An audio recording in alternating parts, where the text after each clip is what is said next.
Недавно в StarCraft завезли долгожданное продолжение сюжетной линии. Это уже вторая часть видео по новой сюжетке. Я советую вам посмотреть обе серии, чтобы лучше понимать происходящее. Не забудь про лайк и подписочку. И кстати, сегодня снова будет розыгрыш. В прошлом видео я забыл показать вам продолжение квеста на брелок. После лута этого ученого, в баре около оружейника будет стоять лаборант, которому мы должны отдать записку профессора Шинского и получить заветный брелок. Кстати, если вы хотите начать играть в StarCraft или зарегистрировать новый аккаунт, в описании для вас есть ссылочка, зарегавшись по которой вам дадут кучу крутых плюшек для старта игры. Теперь дополню прошлое прохождение базы санитаров. Покажу вам, как получить вот это все, а также расскажу вам о самом простом способе прохождения. Я провалил квест Вольта, так что скорее всего можно получить еще одну тушенку. А синюю тушенку можно получить с квеста Заноса. После разговора с ним мы должны будем найти его отчет. Сначала нужно поговорить с Вуди, затем с вот этим парнем в палатке, и опять с Вуди. Отчет Заноса будет на метке. После этого перед нами будет выбор, если соврать, получим пропуск в ангар. Но лучше этого не делать, дальше я покажу вам другой способ попасть в ангар. А вот если сказать правду, мы получим косарь и тушенку, хотя не знаю, зачем она вам.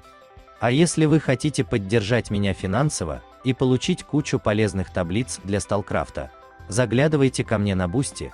Недавно я добавил подписку всего за 19 рублей. В ангар можно попасть, просто сказав охраннику, что мы отравились тушенкой. Сидор дает нам механик за починку двигателя его машины. Как это сделать, я показывал вам в прошлом видео. Пропуск, кстати, тоже можно получить у него, если вы провалили разговор с охранником. Холодец мы получаем за починку радио у навигатора. Как починить радио, я также показывал в прошлом видосе, только если вы хотите холодец, а не пропуск, нужно выбрать это в качестве приза. Как получить этот пропуск, я покажу вам дальше. Кстати, за выполнение квеста навигатора с первой попытки дают ачивку. Пока мы в ангаре, возьмем тут крысиный яд и инструменты для взлома.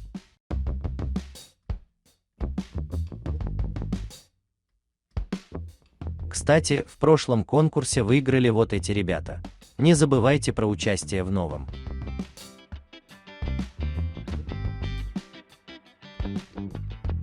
Чтобы воспользоваться крысиным ядом, нужно поговорить с Кишкой, он находится за столиком в столовой. Теперь покажу вам два секретных квеста на базе санитаров. Это квесты блаженного санитара и пленного. Для каждого из этих квестов нужно найти по 4 записки. Начнем с квеста пленника. Первая записка находится рядом с Вуди. Вторая лежит в ангаре, в шкафу. Третья слева от одного из входов во внутренний двор. Четвертая в бочке за ангаром. Далее подходим к пленнику в ангаре и разговариваем с ним. Он даст нам метку на тайник. Второй квест – квест блаженного санитара. Для него, как я уже говорил, также нужно 4 записки. Первая находится в одной из палаток. Вторая в контейнере у ангара. Третья в ящике во внутреннем дворе. Четвертая там, где мы подписывали пропуск в прошлой серии. После сбора всех записок подходим к санитару, который смотрит телевизор, он во внутреннем дворе. После разговора с ним получаем ключи от его тайника.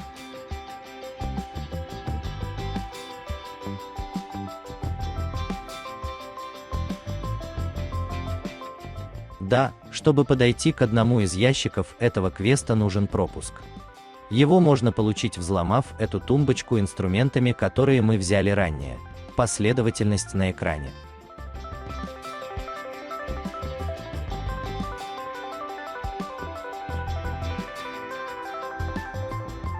Если вы каким-то образом завалили этот квест, в прошлой серии я показывал альтернативный способ получения этого пропуска.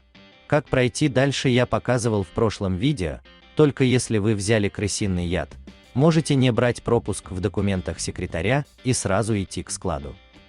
Охраннику нужно сказать, что мы пришли травить крыс. На складе есть тайник, который в прошлом видосе я вам не показал. В комментариях многие писали, что не могут залезть в вентиляцию. Тут нужно лечь и зажать Q и W, а также клацать на Ctrl и Shift. А если вы каким-то образом провалили все квесты, ведущие на склад, то самый простой способ – взломать этот ноутбук. Нужно нажать 6 раз вниз. Но тогда вы пропустите тайник на складе. Забыл упомянуть про ачивку «Искатель сокровищ». Ее можно получить, открыв сейф и выполнив 2 секретных квеста, которые я вам показал. Все остальное прохождение базы санитаров есть в прошлой серии.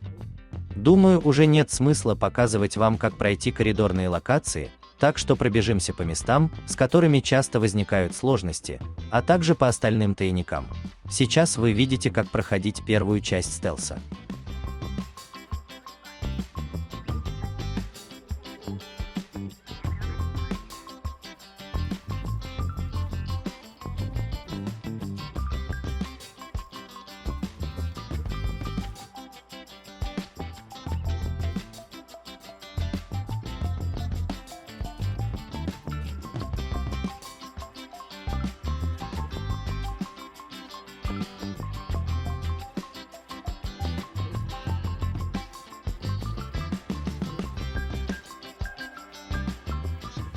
Дальше стелс полегче. После этого кошмара нам нужно будет прийти к потрепанному в перестрелке шаману. За это мы получаем ока искателя. В этой перестрелке погиб Кожемяка. Облутав его труп, можно получить вот это. Шаман отправит нас на радар, где мы должны будем отключить пси-излучатель. Опять же, думаю, уже нет смысла показывать вам, как я иду по коридорной локации, а про какие-либо тайники на радаре информации никакой нет, да и скорее всего самих тайников тоже. Есть только записки, разбросанные по локации. Так что сразу переместимся к встрече с Моргом. Князь хотел активировать голубой шар, чтобы собрать вокруг себя покорную армию. Он планировал не просто защитить найденный первопроходцами научный комплекс. Его целью было очистить зону от всех чужаков. Некоторые из нас испугались замысла князя. В конце концов, они решились выкрасть голубой шар, чтобы он не достался ему. Я был послан вернуть артефакт. Когда я, наконец, добрался до него, что-то пошло не так. Я случайно активировал артефакт, и он воздействовал на меня. Паранойя князя сыграла со мной злую шутку. Он перестал доверять кому-либо в своем окружении. И когда я доставил шар, заплатил мне свинцом. Но сила шара, которую я активировал, не дала мне умереть. Мне удалось спастись. С той самой минуты что-то внутри меня переменилось. Артефакт изменил меня. Князь начал осуществлять свой план. У меня не было иного выбора, кроме как противостоять ему. Если он соберет войско блаженных, мы обречены на гибель. Тут можно поговорить с желтухой и получить 2 морфина. После нас будет ждать босс Страж. Чтобы проходил урон, стрелять нужно именно по этим голубым колбочкам. А когда он прячется за щитом, по фонарям, которые бьют в него хилящими лучами. Перед битвой не забывайте использовать всякие бусты. После победы над Стражем, нужно будет пройти еще одну коридорную локацию, в конце которой будет ждать князь. Никчемный холоп!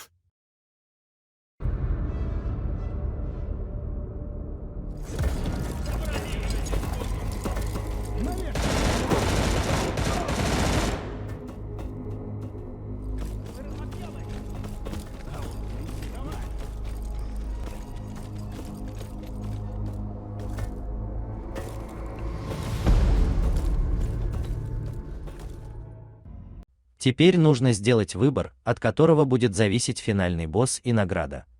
Если выберете Морга, получите его экзоскелет, если шамана – экзоскелет искателя. Битва против шамана немного сложнее, так что если у вас плохое снаряжение, сохраняйте шар.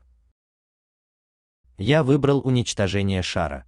Сражение против шамана гораздо интереснее и зрелищнее. Ты предаешь наше предназначение.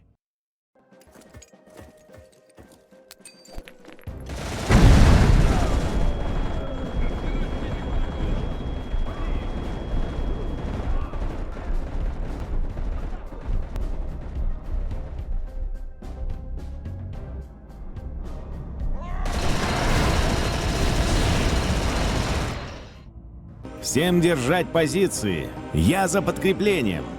На первой стадии нужно только отбиваться от мобов и ломать колонны, после выстрела NPC по ним из РПГ. Стреляй по колоннам, если не уничтожим шамана, то хоть похороним его молоком.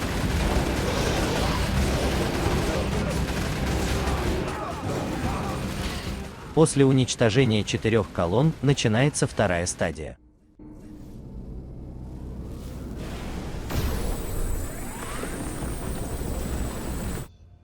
Голубой шар хранит меня, дарует мне свою силу. Что ты можешь этому противопоставить? Шар отвергает тебя. Ты сгоришь. Ты не сможешь навредить мне.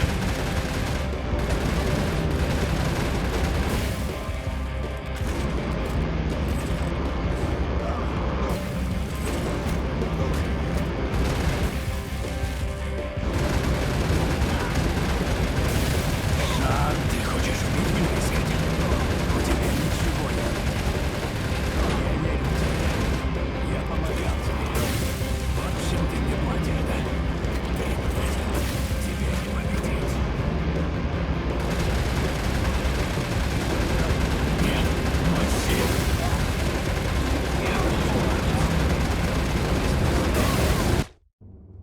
Все кончено.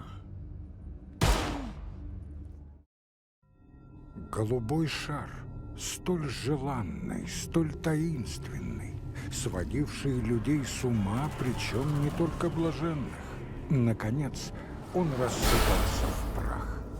Шаман был уверен, что исполняет предназначение. Даже перед лицом неизбежной гибели он не утратил своей... По крайней мере, он встретил смерть без сожаления. Морг прошел длинный кровавый путь, но в конце выполнил свое обещание. Он с планы князя и добился того, что шар оказался уничтожен. Теперь Морг свободен ото всех оков, но слишком устал, чтобы продолжать свою жизнь в зоне. Его ждет большая земля. После уничтожения голубого шара многие блаженные либо сходят с ума, либо погибают. Шар перестает быть орудием в руках безумца, но остатки его энергии все еще присутствуют в зоне. Приток блаженных в зону снизится, но не иссякнет. Зов шара перестал быть чем-то зловещим, превращающим людей в марионеток чужой воли. Зов преобразился в эхо, за которым некоторые продолжают следовать. Князю удалось сбежать. Он охвачен злобой и жаждой мести. Куда он отправится? Что еще он собирается сотворить? Ясно одно. Так просто со сцены князь сходить не намерен. А куда отправишься ты? Много еще осталось нехоженных дорог, загадок и приключений. Свою историю в мире зоны ты пишешь сам.